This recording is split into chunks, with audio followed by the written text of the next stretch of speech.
ఓం కృష్ణం కమలపత్రాక్షం పుణ్యశ్రవణకీర్తనం వాసుదేవం జగద్యోనిం నౌమి నారాయణం హరిం. కృష్ణాయ వాసుదేవాయ హరయే పరమాత్మనే ప్రణతక్లేశనాశాయ గోవిందాయ నమో నమః. వందే శ్రీరాధికాం దేవీం బృందారణ్యవిహారిణీం యస్యా కృపాం వినా కోపి న కృష్ణం జ్ఞాతుమర్హతి. పుంజీభూతం ప్రేమ గోపాంగనానాం మూర్తీభూతం భాగధేయం యదూనాం ఏకీభూతం గుప్తవిత్తం శ్రుతీనాం శ్యామీభూతం బ్రహ్మ మే సన్నిధత్తాం. ఆపదామపహర్తారం దాతారం సర్వసంపదాం లోకాభిరామం శ్రీరామం భూయో భూయో నమామ్యహం. హనుమానంజనాసూనుః వాయుపుత్రో మహాబలః రామేష్టః ఫల్గుణసఖः పింగాక్షో అమితవిక్రమః ఉదధిక్రమణశ్చైవ సీతాశోకవినాశకः లక్ష్మణప్రాణదాతా చ దశగ్రీవస్య దర్పः. ద్వాదశైతాని నామాని కపీంద్రస్య మహాత్మనः స్వాపకాలే పఠేన్నిత్యం యాత్రాకాలే విశేషతః. తస్య మృత్యుభయం నాస్తి సర్వత్ర విజయీ భవేత్. తస్య మృత్యుభయం నాస్తి సర్వత్ర విజయీ భవేత్. తస్య మృత్యుభయం నాస్తి సర్వత్ర విజయీ భవేత్. అగ్రతః పృష్ఠతశ్చైవ పార్శ్వతశ్చ మహాబలౌ ఆకర్ణపూర్ణధన్వానౌ రక్షేతాం రామలక్ష్మణౌ. వ్యాసం వసిష్ఠనప్తారం శక్తేః పౌత్రమకల్మషం పరాశరాత్మజం వందే శుకతాతం తపోనిధిం. వ్యాసాయ విష్ణురూపాయ వ్యాసరూపాయ విష్ణవే నమో వై బ్రహ్మనిధయే వాసిష్ఠాయ నమో నమః. నారాయణం నమస్కృత్య నరం చైవ నరోత్తమం దేవీం సరస్వతీం వ్యాసం తతో జయముదీరయేత్. సర్వవేదార్థతత్వజ్ఞం వేదార్థప్రతిపాదకం పురాణసారసర్వజ్ఞం కృష్ణం వందే జగద్గురుం. ఓం అస్మద్గురుభ్యో నమః. ఈరోజు మనకి వైకుంఠ ఏకాదశి, ముక్కోటి ఏకాదశి పర్వదినం. ఈసారి గురు పూజల్లో మనకి అది కూడా కలిసి రావడం విశేషం.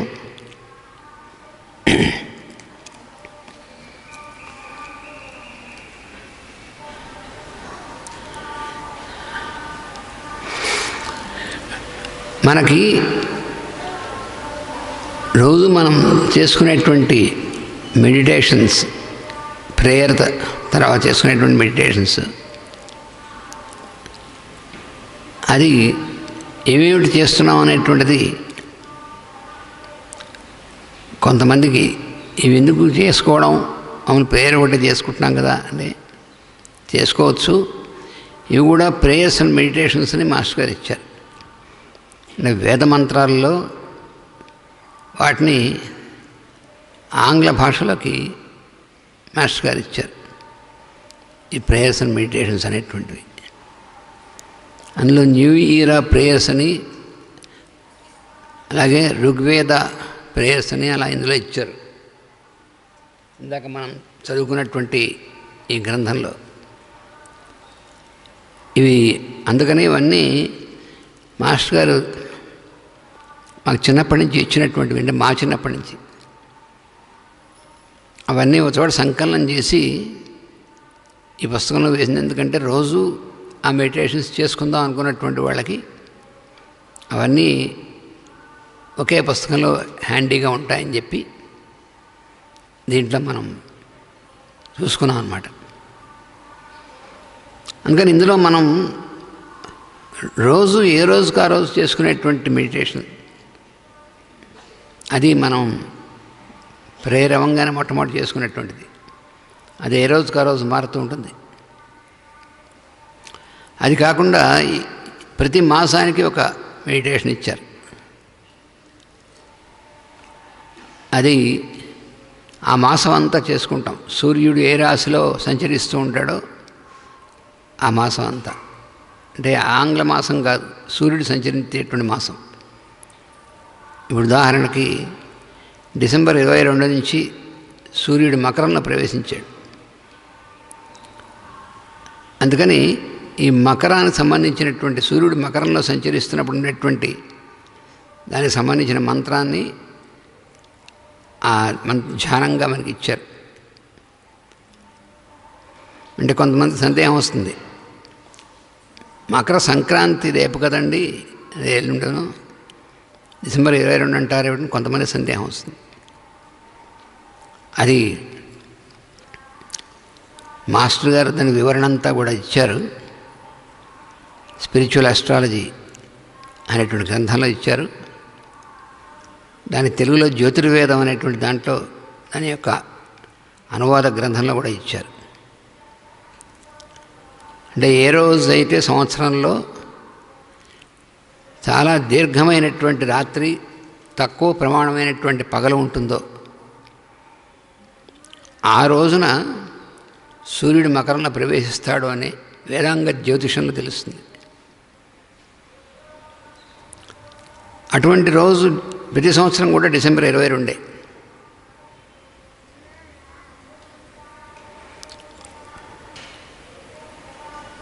అందుకని ఆ రాశికి సంబంధించినటువంటి, మకర రాశికి సంబంధించినటువంటి మెడిటేషన్ చేసుకుంటున్నాం.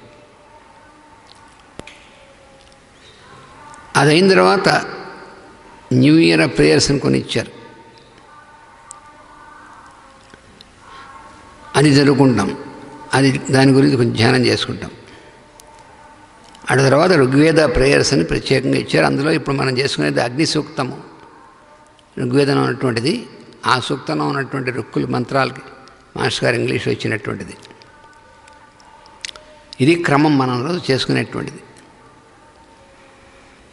ఇవన్నీ చేసుకోవడం అవసరమా అంటే ఏది చేసుకోకపోయినా అవసరం లేదు, చేసుకుందాం అనుకున్న వాళ్ళకి సంగతి అందుకోసం ఇచ్చారు మాస్టర్ గారు. This morning I have given a short explanation about the meditations and prayers what we are continuing after regular prayer. So every morning after regular prayer and meditation, we have been continuing with the meditations, prayers given by Master specially. So he has given a meditation for every day throughout the year, so that we make that we utter that mantra, that meditation, and contemplate upon it. And after that, he has given a meditation basing on the mantram for the month, a solar month. So now, since December, 22nd of December, Sun is in Capricorn. He entered into Capricorn on the 22nd of December. That is the day when there is a longest night and shortest day in the year, which is called winter solstice. So for the whole year of Capricorn, we utter that mantram, that meditation given by Master as translation. He has given the mantram from Rig Veda and its translation also. After that, a set of meditations given as New Era meditations. That also we have collected, and we are doing this along with these other meditations. And after that, Rig Veda prayers, that is also he has given a translation of the mantras from the Rig Veda, from Agni Sukta. That also we are uttering as a prayer, as our offering. So this is the sequence which we are following every morning. So those who are interested and wish to follow, they can follow that. For that purpose, we have compiled all those together into one book, so that it will be convenient for us to have this book and make and practice all these things.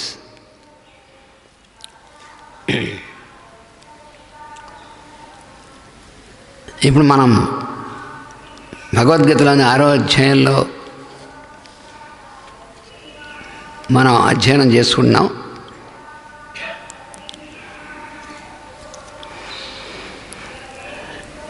Now we continue the study of the 6th chapter, first stanza of the 6th chapter of Bhagavad Gita. ఏ కర్మ అయినను, ఏ కర్మమును ఎవడు ఎందుకు చేయుచున్నాడో అని దృక్పథమును అనుసరించి సకల కర్మలను, సత్కర్మలు, దుష్కర్మలను 2 తరగతులుగా ఏర్పడును అని నిన్న మనం ప్రారంభించాం. మంచి పని, చెడు పని అని దేని బట్టి ఉంటాయి? సత్కర్మ, దుష్కర్మ అనేటువంటిదంటే ఏ పని ఎవడు ఎందుకు చేస్తున్నాడో, ఎందుకు చేయడం అంటే ఏమిటి, ఏ ప్రయోజనం కోసం చేస్తున్నాడో దాన్ని బట్టి, దాని దృక్పథం అలా ఎందుకు చేద్దామని వాడికి అనిపించిందో దాన్ని బట్టి అన్ని పనులు కూడా మనం చేసేటువంటివి 2 రకాలైనటువంటి విధంగా విభజింపబడ్డాయన్నారు. ఒకటి సత్కర్మలు, దుష్కర్మలు. ఏవి సత్కర్మలు, ఏవి దుష్కర్మలు? మనం పనులు అన్నీ చేస్తూ ఉంటాం. మన నిత్యం మన చేత చేయింపబడుతూ ఉంటాయి కర్మలు అని చెప్పారు కదా. మనకి ఇష్టం ఉన్నా లేకపోయినా కొన్ని మన చేత ప్రకృతి ప్రేరేపించి చేయిస్తూ ఉంటుంది. ఈ ప్రకృతి ప్రేరేపించి చేయించడం అనేటువంటి దాంట్లో కూడా మనం గనక శరణాగతులమై మనం విశ్వశ్రేయస్సు కోసం మనం ఆ రకంగా మనం పనిచేయడం అనేటువంటి దానికోసం మనం ఉన్నప్పుడు అప్పుడు ఆ రకంగానే ప్రేరేపణ వస్తుంది, దానికి సంబంధించినటువంటిదే. అలా కాకుండా వ్యక్తిగతమైనటువంటి దానికోసం అన్నప్పుడు మన వ్యక్తిగతమైన స్థాయిలోనే ప్రకృతి మనని ప్రేరేపిస్తుంది. అంటే ఎలాగైనా కర్మలు చేయడం అనేటువంటిది తప్పదు అని సారాంశం. మనకి ఇష్టం ఉన్నా లేకపోయినా కర్మ అనేటువంటిది మన ద్వారా ప్రకృతి ప్రేరేపణ ద్వారా జరుగుతుంది. అదే ప్రకృతి ప్రేరేపణ ద్వారా జరిగేటువంటిది ఎప్పుడూ కూడా ఇంపర్సనల్. మన మనస్సు ప్రేరేపించడం అనేటువంటి దాని ద్వారా మనం చేసేటువంటిది అంతా పర్సనల్, వ్యక్తిగతమైనటువంటిది. So all that what we do, all our actions are classified into 2, as we have seen the last day. So what is this classification? Good deeds and bad deeds. It's called Satkarma is the good deed and Dushkarma is bad deed. How can you discriminate? Basing on what factors that we discriminate like this? These two categories of deeds, of karmas. It depends upon the doer, why he is doing that. It depends upon this, with what intention he is doing this work, this karma. So depending upon this, it is categorized as good karma and bad karma. Master is giving an example. కుమారునకు పెళ్లి చేయడం శుభకార్యమే కానీ ఆస్తి కోసం మతిలేని పిల్లని చేసిందిచో అది అకార్యమగుతున్నది అని ఉదాహరణ ఇచ్చారు. అంటే మన నిత్య జీవితంలో మనం చేసేటువంటి పనులనే ఉదాహరణగా ఇచ్చారు మాస్టర్ గారు. అయితే మనకు అర్థం కాదు. అబ్బే మాకు తెలియదండి ఏది సత్కర్మో ఏది దుష్కర్మో అని మనం దుష్కర్మలు ఎక్కువ చేస్తుంటాం. తెలియపోవడానికి ఏం లేదు, తెలుసుకోవచ్చని ఉదాహరణ అందుకే ఇచ్చారు మాస్టర్ గారు. తెలియదని అబద్ధం చెప్పడానికి వీల్లేదు. మనం ఏం చేస్తామంటే మనం మోసం చేసుకుంటాం తెలియక చేసామని. మనం ఎందుకు ఇరుక్కుపోతున్నాం? మన కర్మ బంధాల్లోనూ కర్మబంధం అనేటువంటి దాంట్లో కదా మనం ఇరుక్కుపోతుంది. తెలియక చేసామండి, ఏమిటో చేసాం, అలాగా చిక్కులు వచ్చేసాయి అని అనుకుంటాం. మనం చేస్తే వస్తాయి. చిక్కులు వచ్చే పనులు చేసా కాబట్టి చిక్కులు వస్తాయి. అది చాలా సింపుల్. అది ఎందుకు అలా వచ్చిందంటే చిక్కు పడేసుకున్నావు, నువ్వు చిక్కు వచ్చింది. ఆ కర్మలు నువ్వు చేసేప్పుడు ఆలోచించాలి. ఎందుకు చేయవలసిందా చేయవలసిందా చేయదలచిందా అని ముందే మనం ఆలోచించుకుంటే చిక్కుల్లో పడం. కానీ మనం అలా చెయ్యం. చేసేప్పుడు చేసేస్తాం, పర్వాలేదు తర్వాత చూసుకోవచ్చు అనుకుంటాం. అందువల్ల ఇబ్బందులు పడతాం. తర్వాత ఏమనుకుంటామంటే తెలియక చేసాం అనేటువంటిది మనం మోసం చేసుకుంటాం. ఈ రెండును తెలిసే చేసుకుంటాం కానీ తెలియక చేసామని మన సమాధానం చెప్పుకుంటాం. దానివల్ల ఏమీ ప్రయోజనం లేదు. So every deed it has an intention. It is steered by an intention. So if we are involved in good deeds or in bad deeds, it depends upon how our mind is steered by the intention. So what is good deed, what is bad deed, how can we know? For that Master has given examples from our daily life. So if we do a work merely depending upon the benefit what we derive from that, then it leads to bad karma invariably. ఎందుకంటే మతిలేని పిల్లని ఎందుకు చేసుకున్నాడు? కొడుక్కి తప్పు కదా. కొడుక్కి పెళ్లి చేశాడనుకో, అదే కూతురు పెళ్లి చేశాడనుకో, మంచిది చక్కగా వాడు బాగుండేటువంటిది మంచిది, వాళ్ళ దగ్గర అన్యోన్యంగా ఉంటాడు చూసి మనం చేయాల్సిన బాధ్యత మనకుంది.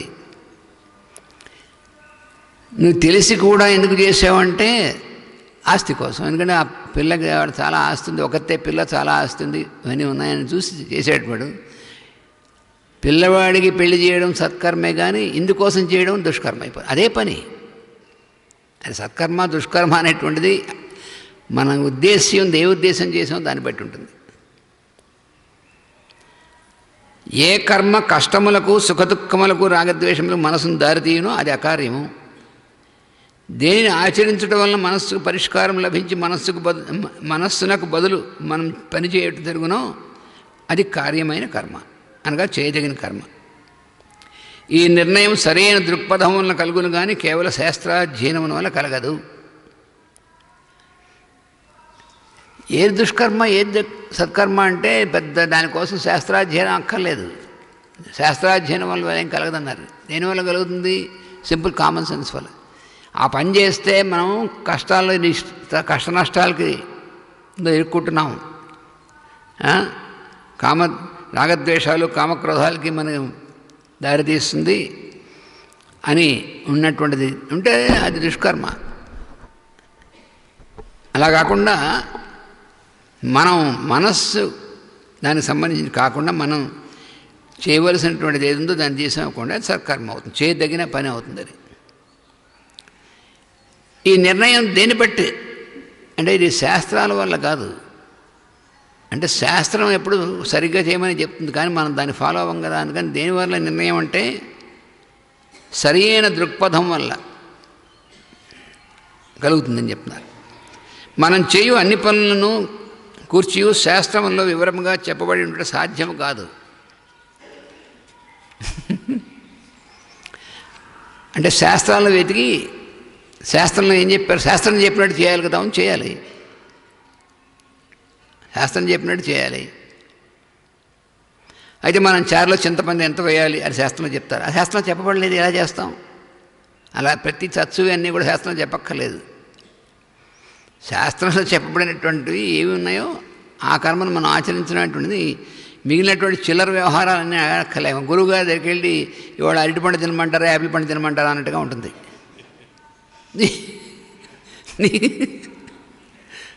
మనం ఇలాంటివి అడుగుతాం, అసలు ముఖ్యమైనవి అడగం. ఎందుకంటే అడిగితే ఆయన చెప్పినట్టు చేయాల్సి వస్తుందని. మనం చాలా తెలివిగల వాళ్ళం.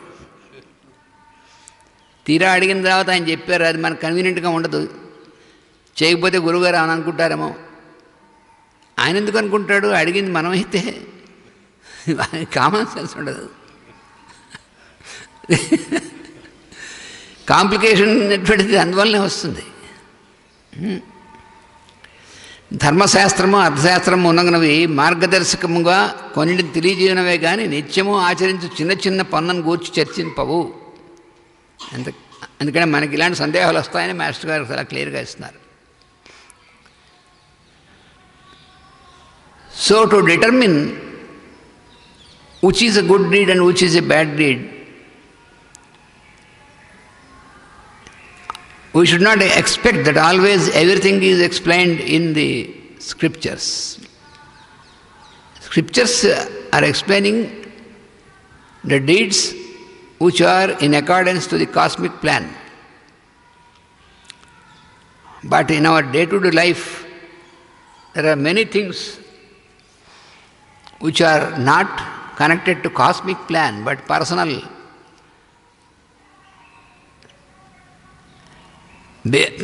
basis. So those things you won't find in scriptures. Then how to discriminate then? You just observe your intention. With what intention you are going to do that? If your intention is pure, then it is a good deed.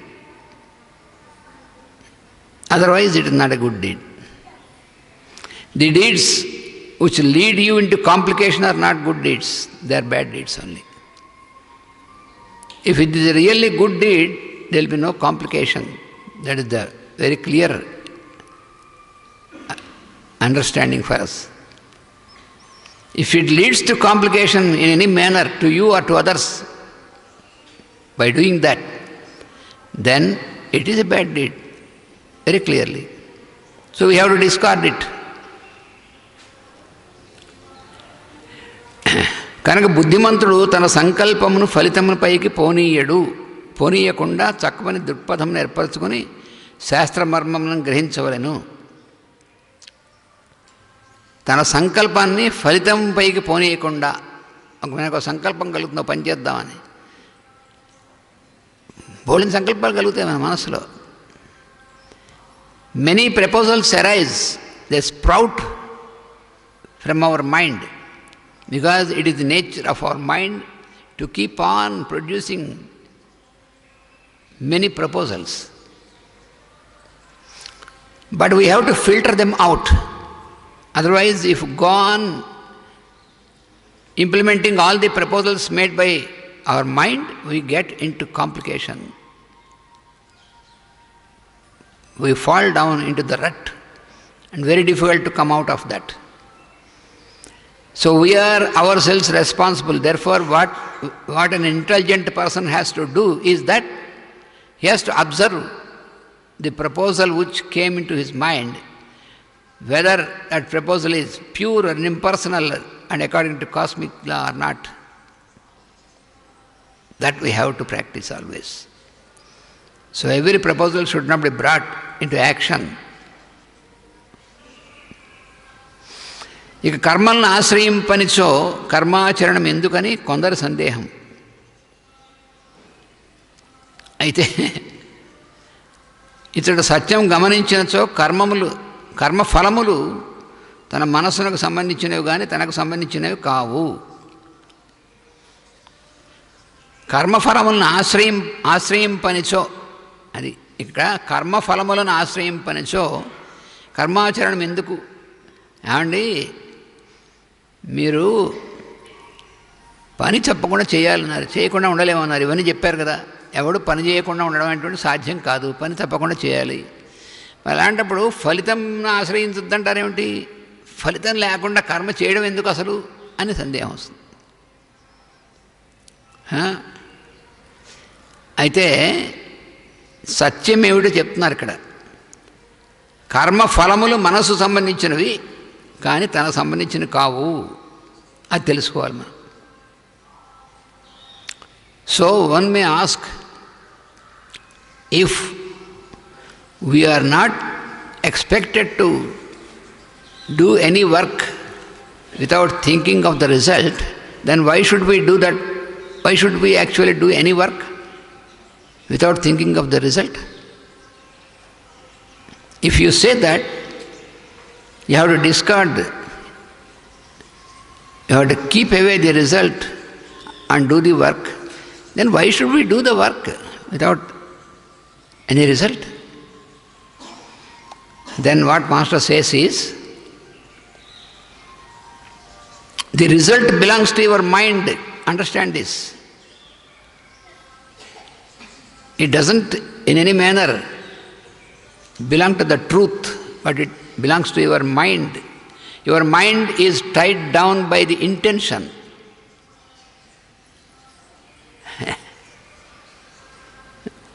So therefore, you have to do the work. You cannot avoid. But you have to keep away the result. This is also true. Because the results belong to the mind. They do not belong anywhere to yourself, the I am in you. That is what he says. చేసిన ఫలితములు ఎప్పుడునూ అనుకున్నట్లు ఉండవు. ఇది మనకు తెలుసు కదా. మనం పనులు చేసేటువంటి ప్రతి పనికిను మనం అనుకున్నట్టుగా ఉంటుందా? దానికి వచ్చేటువంటి ప్రతిఫలము, మనం ఒక ప్రతిఫలం కావాలని అప్పటికీ జాగ్రత్తగానే అన్నీ చేస్తాం, కానీ మనం అనుకున్న ఫలితం రాలేదు. అప్పుడైనా మనం అర్థం చేసుకోవాలి, మనం అనుకున్న ఫలితం రాదు, వస్తుందో రాదో మన చేతిలో లేదు అని తెలుసుకోవాలి మనం.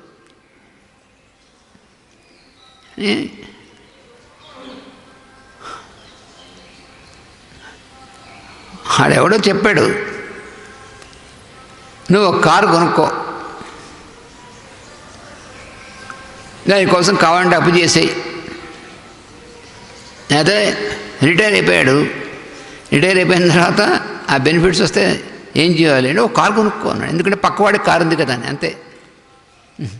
అదే రోగం, మాయరోగం అంటే. పక్కవాడికి కారు నీకెందుకు, నీకు అవసరమా లేదా, తర్వాత నీకు దానికి సంబంధించిన వనరులు ఉన్నాయా లేదా అనేటువంటి సాధించుకోవాలి. పక్కవాడికి కారు ఉందని నువ్వు రిటైర్ అయిపోయినప్పుడు, రిటైర్ అయిపోయిన తర్వాత నీకు పెద్ద పని ఏం లేదనుకో, నువ్వు చేసేది ఎందుకు నీకు కారు? మనకు ఉండాలి, వాడికి ఉంది, మనకు కూడా ఉండాలని చెప్పాను.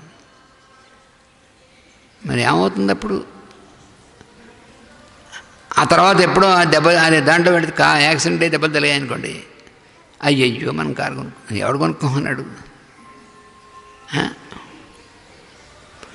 అంటే అది చేయవలసిన, అది ఫలితం అనేటువంటిది మన చేతిలో ఉండదు అని ముందు గుర్తుపెట్టుకోవాలి.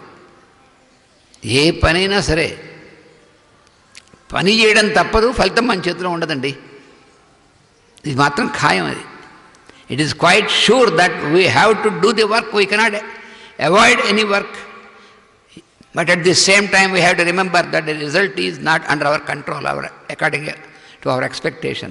We expect so many things, but we are not sure of getting what we have expected. Never. Because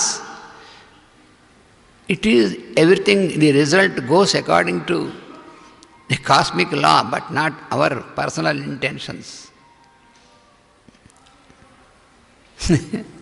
The result is not under our control. We make so many calculations about the work, but many times we fail. Why you need to make so many calculations? You have to plan the work. If that work is not just personal, with personal intention. This is most important. Every time we have to apply this rule that whatever proposal comes to your mind, you have to first of all put it to this rule, whether it is personal or impersonal. If it is personal, you are never sure of the result according to your expectation and anticipation. Then what happens? It leads to distress, sorrow, despondency, to all these things.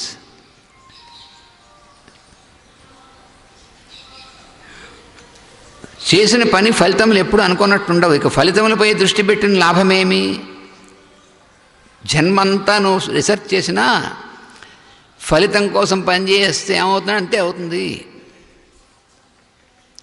ఎందుకంటే ఫలితం మన చేతిలో ఉండదు కాబట్టి. నేను చాలా sure అనుకుని నువ్వు చేసినా అది అప్పటికి ఏదో మారిపోతుంది. వాడు పరీక్ష చదువుతున్నట్ట, చాలా ఇంటెలిజెంట్, చాలా క్లాస్ ఫస్ట్ వస్తాట. తీరా చేసిన తర్వాత వాడు పరీక్షలో రాశాక వాడు నాకు 100కి 100 వస్తాయి అనుకున్నాడు, రాలేదు. అప్పుడేమొస్తుంది? దుఃఖం వస్తుంది. నేను చేసిన కృషి అంతటికి ఏమైంది? రిజల్ట్ దుఃఖం. ఎందుకని? వీడి దృష్టి అంతా ఎక్కడుంది? 100కి 100 రావాలి. ఎందుకని? తను చేయాల్సిన పని లేదు. చేయాల్సిన పని నువ్వు చెయ్యి, అది కూడా భగవదర్పణంగా చెయ్యి అని స్పష్టంగా చెప్పాడు. యత్ కరోషి యదస్నాసి యజ్జుహోసి దదాసి యత్ తపస్యసి కౌంతేయ తత్ కురుష్వ మదర్పణం. స్పష్టంగా చెప్పాడు, ఎక్కడ డౌట్ లేదు ఆయన. యత్ కరోషి, నువ్వు ఏ పని చేద్దాం అనుకున్నా సరే దాన్ని ఏం చేయాలి? తత్ కురుష్వ మదర్పణం, నాకు సమర్పణతో చెయ్యి. నాకు అంటే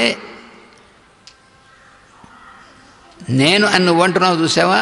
ఆ నువ్వన నేను కూడా ఆ నేనే అన్నాడు.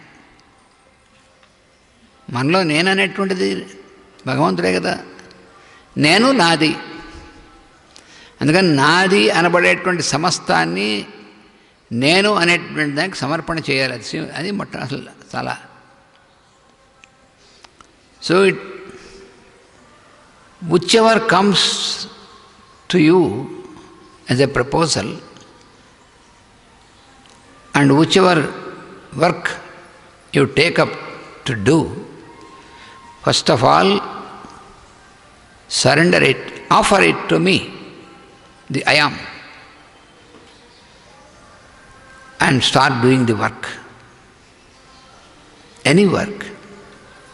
If you are a student, when you started to make your studies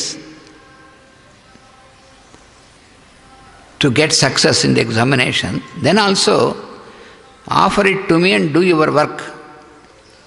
Forget about the result. But always what we do, we take up any work with result-oriented thinking. That is the problem. When something is not under your control, what is the use of thinking of it for all the time?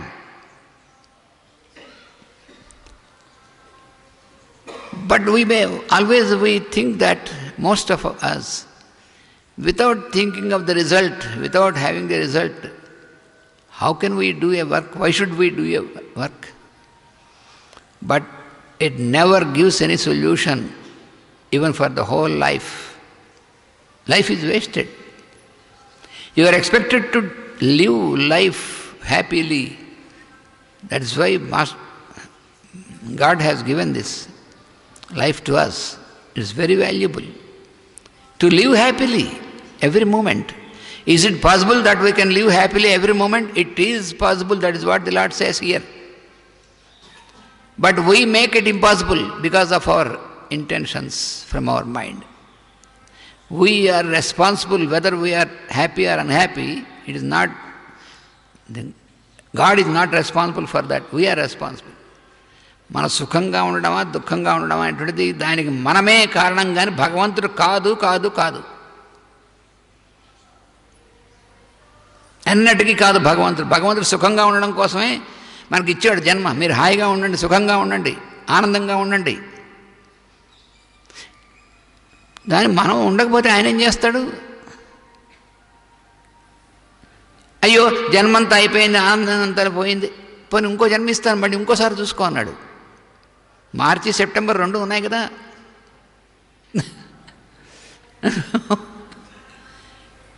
మళ్ళీ try చేయి, try again. మళ్ళీ ఇస్తాడు. నువ్వు పనికిరాని వాడని నీకు జన్మ ఇవ్వను అని ఉండదు అక్కడ. అది కూడా మన ఇష్టం కాదు. చెప్పాడు, అన్నీ చెప్పాడు. ఎవడో ఆపలేడని చెప్పాడు. 2వ అధ్యాయంలోనే చెప్పాడు మొట్టమొదటిలోనే. జన్మలోకి శరీరం ధరించిన వాడు శరీరం వదలడం, శరీరం వదిలినవాడు శరీరం ధరించడం, ఈ రెండు ఎవరు ఎప్పుడు మార్చలేరు అని భగవంతుడు స్వయంగా చెప్పాడు. దాని గురించి సందేహపడాల్సింది ఆయన చెప్పిన తర్వాత మన ఇష్టం కాదు. మరి మళ్ళీ ఎందుకు ఇస్తావా అలాంటి జన్మ అంటే అలాంటి జన్మ నువ్వు బాగుండాలని ఇచ్చాను. నువ్వు దాన్ని పాడు చేసుకుంటే పర్మనెంట్గా డ్యామేజ్ చేసుకున్నాం మనం అక్కలేని పనులు చేసుకుంటే మళ్ళీ ఇంకోటి ఇస్తాడు కొత్తది. చొక్కా చింపేసుకున్నాం అనుకోండి, ఇంకో చొక్కా ఇస్తాడు. అలాగే అదే ఉదాహరణ చెప్పాడు భగవద్గీతలో 2వ అధ్యాయంలో. వాసాంసి జీర్ణాని యథా విహాయ, చిరిగిపోయినటువంటి బట్టల్ని వదిలేసేసి మళ్ళీ కొత్తవి ఎలా తీసుకుంటాడో నాయన, అలాగే శిథిలమైనటువంటి శరీరాన్ని తీసి మళ్ళీ కొత్త శరీరం ఇస్తాడు. అది దానికి పెద్ద ఏడవలసిన అవసరం లేదన్నాడు. చెప్పనిది లేదు అసలు భగవద్గీతలో. కృష్ణుడు అన్నీ చెప్పాడు. మానవ జీవితంలో వచ్చేది ప్రతి ఒక్కదానికి ముందే చెప్పాడు. అని ఎటర్నల్. అందుకని నువ్వు ఆనందంగా ఉండాలని ఆయన ఇస్తే ఉండలేకపోతే కారణం మనమా భగవంతుడా? మనం ఆయన చెప్తాం ఎవడో భగవంతుడు మన కష్టాలు, ఆయన ఎందుకు ఇస్తాడు కష్టాలు?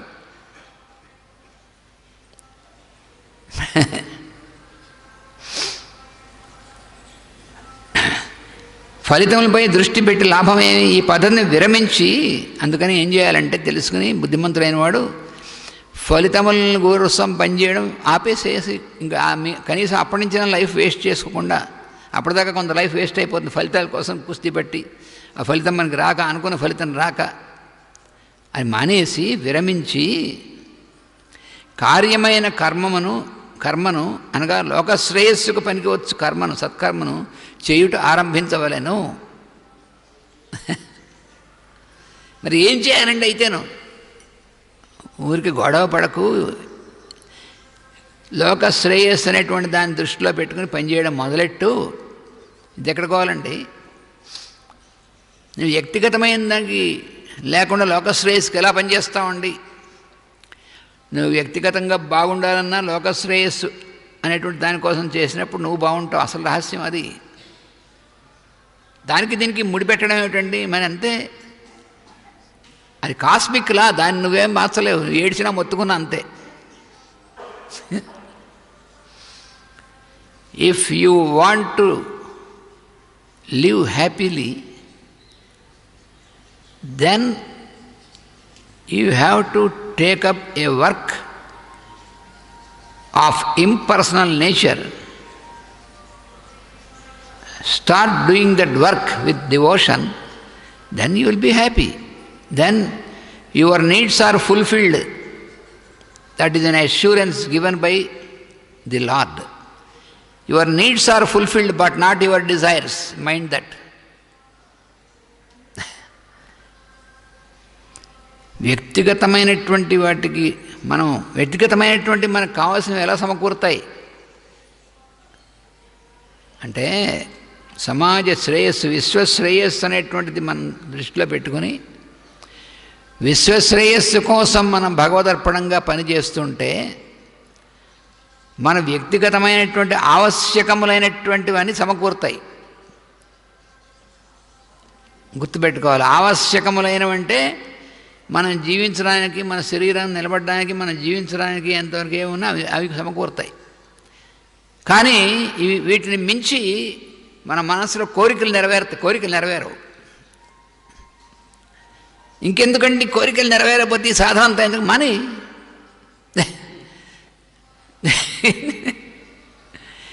నీ కోరికలు నేను నెరవేరుస్తానని భగవంతుడు నేను చెప్పలేదే. ఏది కోరితే అది ఇస్తాడు, ఏది కోరితే అది ఇవ్వడు, ఏది ఇవ్వాలో అది ఇస్తాడు. నాకు నీకు చాలా తేడా ఉంది. Lord never bestows upon us what we desire, what we propose. That is why Lord said in Bhagavad Gita, I dispose what I propose, but not what you propose. Very clearly he has told. నేను ఏది సంకల్పించానో అది నెరవేరేట్టుగా నీకు ఇస్తాను తప్ప, నువ్వు చేసే ప్రతి తత్వసంకల్పాలు నెరవేరడానికి నేను ఎందుకు ఇస్తే నీకు మంచిది కాదు, సమాజానికి మంచిది కాదు. అందుకు ఇవాడు ఎందుకండి భగవంతుడు, అయ్యా పురుషులు ఇటు వచ్చి కూర్చోండి, అక్కడ కనబడుతుంది కదా మీకు,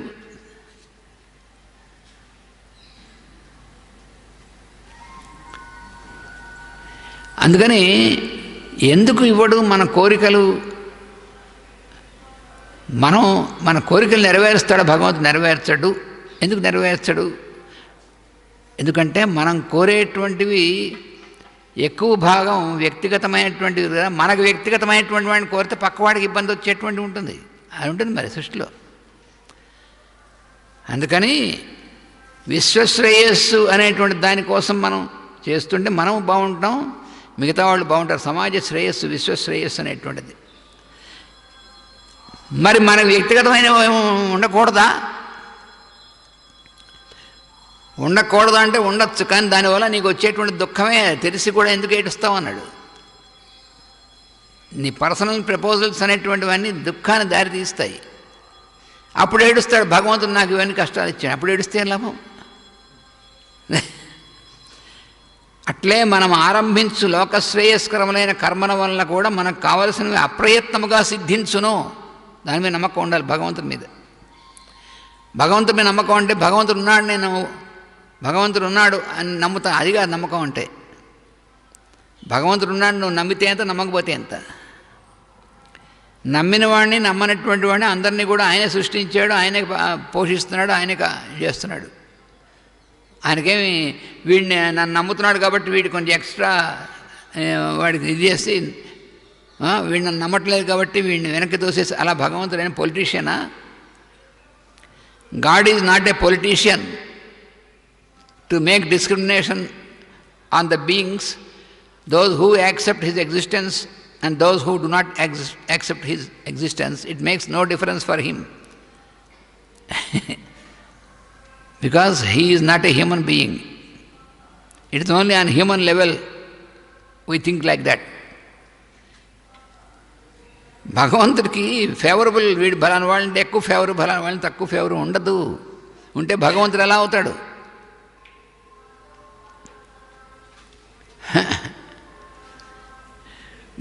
దేవుడికి మనమే కోపం వస్తుంది. దేవుడికి కూడా మన లక్షణాలు అంటగడతాం మనం. మనం ఎప్పుడు ఎవరి మీద కోపం వస్తుంది తెలియదు. భర్త అంటే భార్యమే, భార్య అంటే భర్తకి, పిల్లలంటే తల్లిదండ్రుల పిల్లలకి, మరి పక్క వాళ్ళకి, వీళ్ళకి ఈ కామక్రోధాలు, రాగద్వేషాలు ఇవన్నీ మనకుండి దేవుడికి కూడా ఉన్నాయి అని ఆయన కంట కడతాం మనం. మన లక్షణాలు ఆయన కంట కడతాం, అంతేగాని ఆయన లక్షణాలు మనకు కావాలనేటువంటి ప్రయత్నం చేయం. ఆయన ఎందుకు దిగి వస్తాడు మాటి మాటికంటే ఎలా ఉండాలో చూపించడానికే దిగి వస్తాడు. ఒక రాముడుగా, ఒక కృష్ణుడుగా, ఒక బుద్ధుడుగా, ఒక క్రీస్తుగా, ఏ రూపంలో వచ్చినా సరే, అదే ఒక బాబాగా, రామకృష్ణ పరమహంసగా, రమణ మహర్షిగా, ఎన్నిసార్లు ఎన్ని రూపాలు సివిజీ గారిలో మరి దిగి వస్తున్నారు కదా. ఎందుకు దిగి వస్తున్నారు, ఎందుకు అవతరిస్తున్నారు వాళ్ళు అంటే ఎలా ఉండాలనేటువంటిది మనకు చూపించడం కోసమే. మనం ఏం చేస్తామంటే వాళ్ళ పాదాలు గట్టిగా పట్టుకుని మనం చాలా భక్తులు అనుకుంటాం, అంతే తప్ప వాళ్ళు చెప్పింది చేయం. మనం భగవంతుడికి అన్ని మొక్కులు చెల్లిస్తూ ఉంటాం, యాత్ర చేస్తూ ఉంటాం, అయితే గురువు గారు కనిపిస్తే కాళ్ళు గట్టిగా పట్టుకుంటాం, మేము సమర్పణ చేస్తామంటాం, వాళ్ళు దక్షిణిస్తాం, ఇవన్నీ చేస్తాం, కానీ చెప్పింది మాత్రం చెయ్యము. అది షూర్ 100%. అది చాలా కష్టం చెప్పింది చేయడం. డిసైపుల్షిప్ అనేటువంటిది చాలా కష్టం. The path of discipleship is really very testing. We feel that we have surrendered ourselves, but not to the full extent. That is only our feeling. We made a surrender of ourselves. We repeat saying this. If it is true surrender, why should be repeated? If really you have surrendered yourself like Yudhishthira, it is only once for all. No need to repeat that I am surrendering to you, I am surrendering to you. గురువుగారు అంతా మీరు చెప్పినట్టు చేస్తాను, మీకు surrender అయిపోయాను అని సతాయిస్తుండే. నీ time waste, ఆయన టైం వేస్ట్ చేసుకోవడం. నువ్వు నిజంగా సరెండర్ అవుతే ఒక్కసారి అయిపోతే మరి చెప్పక్కర్లేదు. భగవంతుడికి అయ్యా నీకు సమర్పణ చెందాను చెప్పడం ఎందుకు? చెందేవో లేదో నీకు తెలుసులా, నీ లోపల ఉంది ఆయనే కాబట్టి ఆయన తెలుస్తూనే ఉంటుంది నువ్వు చెందేవో లేదు అంటే భగవంతుడికి గుర్తు చేయడం అనమాట. ఏమనుకున్నావు, నేను నీకు సమర్పణ చెందాను అంటే మంచిదే, అది ఏం అనుకోవడానికి ఏం లేదు అక్కడ. ఆయన కూడా మనలాగా అనుకుంటూ ఉంటాడా? నేను దిక్కుమాలని మన లక్షణాలన్నీ ఆయనలో ఉన్నాయని మనం చేస్తూ ఉంటాం, అదే వచ్చింది చిక్కు. ఆయన కూడా మనలాంటి వాడే అని, మనం సృష్టించినటువంటి వాడు, మనకన్నీ ఇచ్చినటువంటి వాడు. అందుకని ప్రయత్నము తనను గూర్చి అయినచో ఫలితములు వేరుగా ఉండును గనక దుఃఖములు బాధలు కలుగును. ఎంత స్పష్టంగా ఇచ్చారు చూడండి. ప్రయత్నము తనను గూర్చి అయినచో, నువ్వు చేసేటువంటి ఏ పని ఏ ప్రయత్నం కూడా నిన్ను గురించి నీకు చేస్తే మాత్రము అది పర్సనల్, వ్యక్తిగతం అవుతుంది. దాని ఫలితాలు దుఃఖములు బాధలు అనేటువంటివి తప్పవు. ఇది ఎక్కడ గోలండి? జన్మరావుకు రావడమేమో తప్పదంటావా? చీర జన్మించిన తర్వాత నీకోసం నువ్వు నా కోసం నేను చేసుకోవాలంటే చేసుకో, వద్దని లేదా ఆయన తర్వాత ఈ బాధలు వచ్చే దుఃఖాలు వచ్చాయని మాత్రం ఏడవద్దన్నాడు. భరించడమే తప్పదు.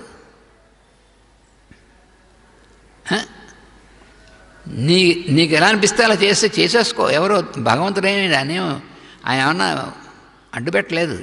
చేస్తే ఏమవుతుందంటే దాని రిజల్ట్ ఎలా వస్తుంది మరి? అది దాని గురించి మనం ఏడవకూడదు. ఇవాడు తినకూడదు తిన్నాం, బాగుంది కదా అని కడుపులో నొప్పి వచ్చింది. కడుపులో నొప్పి భగవంతుడు ఇచ్చాడా? నీకు ఎంతవరకు అవసరమో శరీరానికి అంతవరకు ఏది అవసరమో అది తినాలి, ఎంతవరకు తినాలనేటువంటివి ఉన్నాయి కదా. దాన్ని మించి అతిక్రమించి నువ్వు చేసావు, దానివల్ల నీకు బాధ వచ్చింది. ఆ బాధ ఎవడిచ్చాడు? భగవంతుడు ఇవ్వలేదు, నువ్వు తెచ్చుకున్నావు. మరి దాన్ని ఏం చేయాలి? ఇంకోసారి అలా చేయకుండా ఉండడమే, దానికి ఇంకోటి ఏమీ లేదు. మనం బాగుండాలంటే ఇంకోసారి చేయకుండా ఉండాలి. అలా ఎలాగండి జీవితం అంతా అలాగా? మరి దానికేం భగవంతుడికి ఇబ్బంది లేదు, ఇబ్బంది మనకే.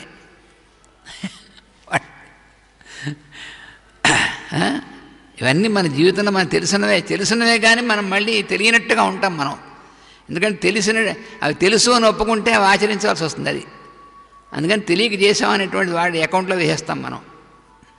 అన్నీ మనం తెలియక చేసామని అనేటువంటి అకౌంట్ పెట్టుకుంటాం, దాంట్లో వేసేస్తాం. ఎందుకు వచ్చింది అది? ఈ విధమైన సత్కర్మాచరణం వల్ల మొదట మన పరిశ్రమలకును తర్వాత మనకు శ్రేయస్సు కలుగుచుండును. అందుకని ఏం చెప్పాడంటే సత్కర్మాచరణం అనేటువంటి చేస్తే ఏం జరుగుతుంది అంటే మన పరిసరాలకి తర్వాత మనకు ముందు మన పరిసరాలకు శ్రేయస్సు కలుగుతుంది, తర్వాత మనకు కూడా శ్రేయస్సు, మనం కూడా అందులో ఉన్నాం కాబట్టి. What the lord says is that if you always try to do what is good work, if you take up, then it gives a good welfare, a well-being to the environment, to the society, and then for you also, because you are also included in the society. So your intention should be always for the cosmic welfare. That is inevitable if you want really to live happily for the whole life. That is the only thing, solution. That is the only solution. It is the same rule whether you are, it is irrespective of your religion, irrespective of your race, your creed, all these things. It is a cosmic law which is unchangeable. Whether you belong to Christianity or whether you belong to Hinduism, it makes no difference. It is the cosmic law. These cosmic laws never belong to any religion. We should not confuse ourselves. What are all given in all the scriptures, they do not belong to any religion. They are cosmic principles, cosmic laws. So we have to realize that. అందుకని విశ్వశ్రేయస్సు ముందు కలుగుతుంది, దాంట్లో నువ్వు భాగం కాబట్టి నీకు శ్రేయస్సు కలుగుతుంది, నీకెందుకు కలగదు? దీన్నే సింపుల్ వర్డ్స్లో చెప్పారు తాతగారు రామకోట గారు. బాబుగారు, అందరూ బాగుండాలని మీరు అనుకుని దండం పెట్టండి, అయితే మాకేమొస్తుందంటే నువ్వు కూడా బాగుంటావు అలా అయితేనే అన్నారు. దీన్ని మామూలు మాటలో చెప్పారు ఆయన. ఎందుకంటే ఆయన నిత్యము ఆచరించేవాళ్ళు కాబట్టి వాళ్ళంత సింపుల్ వర్డ్స్ చెప్పగలరు. మనం రోజు ప్రార్థనలో ఏం చేయాలంటే అందరూ బాగుండాలని అనుకున్నారు. అందరూ బాగుంటే నాకేమొస్తుంది, ఆ దరిద్రం వదిలేయి, అందరితో పాటు నువ్వు కూడా బాగుంటావు అన్నారు. అందరిలో నువ్వు కలిసి, అందరిలో ఇంక్లూడెడే కదా నువ్వు అక్కడివి అందరిలోకి పక్కన స్పెషల్ నువ్వేమన్నా సృష్టిలో అలా ఎవడు ఉండడు. అందుకని మనం అందరిలోనూ మనం కలిసే ఉన్నాం భగవంతుడి యొక్క సృష్టిలో, అందరి జీవులతో పాటు మనం కూడా ఒకళ్ళం. అందుకని అందరూ బాగుండాలనేటువంటిది నువ్వు సంకల్పం మనస వాచ కర్మణ త్రికరణ శుద్ధిగా నువ్వు పని చేస్తూ ఉంటే అప్పుడు నువ్వు బాగుంటావు. నువ్వు బాగుండాలన్నా అదొకటే చేయాలి, ఇంకో మార్గం లేదన్నట్టు. నువ్వు బాగుండాలని నువ్వు అనుకున్నా అదొకటే మార్గం. So if you want to live happily, the only alternative is that you have to think and work for the welfare of the society, for the welfare of all beings. You have to work for the well-being of all beings, then you can live happily always. That is the only solution, no alternative. That is what the Lord said. So any work which you take up for the welfare of all, for the well-being of all, that is really a good work. That is the definition for good work. Any other work which is not according to this law is bad work, bad deed. This is so simple. That is what the Lord said. So, if what you can select whether you want to be happy or not, that you have to select. If you want to be happy, make proposal, think of work, and your thinking, your speaking, your action, all these three should be for the welfare of all beings. That is the only alternative. That is the cosmic law which is unchangeable. Vasudeva. Vasudeva. సమయం 7:30 అయింది. ఇవాళ షోడశోపచార పూజ 8 గంటలకే మొదలవుతుంది.